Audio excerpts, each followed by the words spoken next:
Bonsoir. Que vaut vraiment la cigarette électronique? Est-elle dangereuse, inoffensive pour la santé, efficace pour arrêter de fumer ou même inquiétante pour les fabricants de tabac qui arrivent sur ce marché? C'est ce qu'on va essayer de comprendre ce soir, alors que cette déjà fameuse e-cigarette est en train de se répandre comme une traînée de poudre à travers la France. E-cigarette, la fin du tabac, c'est donc le thème de ce 222e numéro de Complément d'enquête.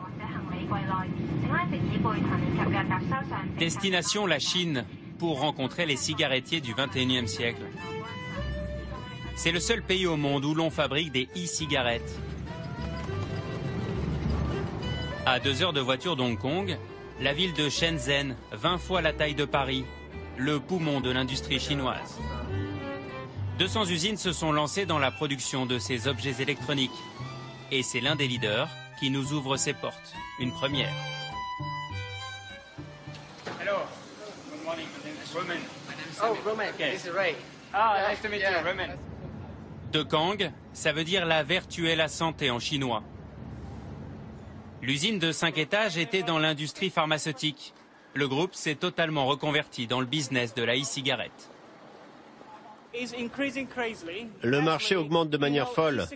Le business de la cigarette électronique a pris son envol à partir de 2008. Et la croissance de notre entreprise a vraiment explosé cette année-là. À seulement 35 ans, Jackie Zhuan est le vice-président de la société. Et c'est lui en personne qui va nous faire la visite guidée. L'entreprise se veut exemplaire. Mesures de sécurité et d'hygiène obligatoires. Ça, c'est la douche d'air pour se débarrasser de la poussière.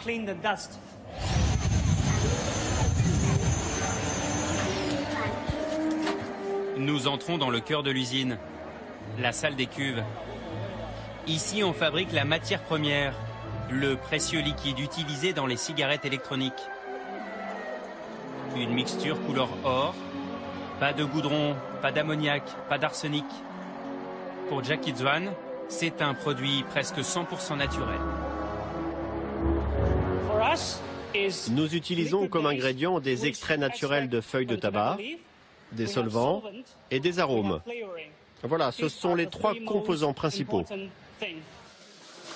Comme solvant, on trouve du propylène glycol et de la glycérine, des composants utilisés couramment dans les sirops, dans les shampoings et aussi dans les boîtes de nuit pour créer de la fumée.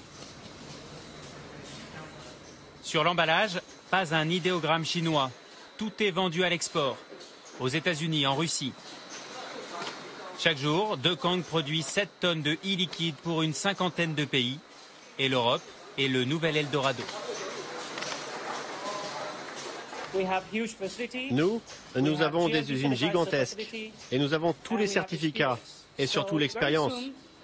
Dans très peu de temps, nous allons produire notre e-liquide en Europe pour le marché français. Et j'espère que les consommateurs français et européens seront plus ouverts à notre produit.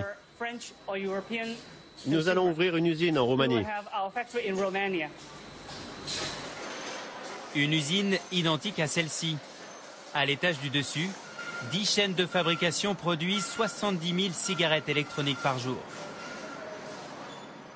Ni robot, ni rat de laboratoire, tous les produits sont faits main et testés à la bouche, l'un après l'autre, par les ouvriers vapoteurs.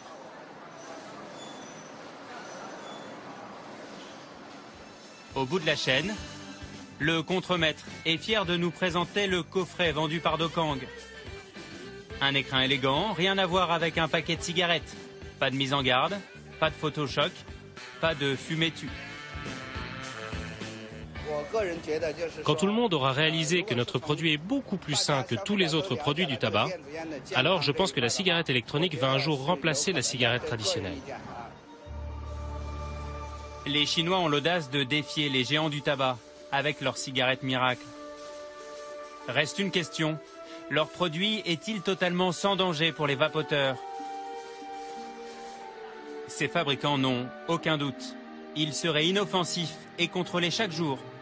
Les premiers modèles ont même été testés par l'armée chinoise sur des milliers de rats. Notre liquide n'est pas toxique. Ce n'est pas toxique. Nous avons fait beaucoup de tests, d'études depuis des années, et ils ont tous prouvé que le produit était bon. it has been proved good.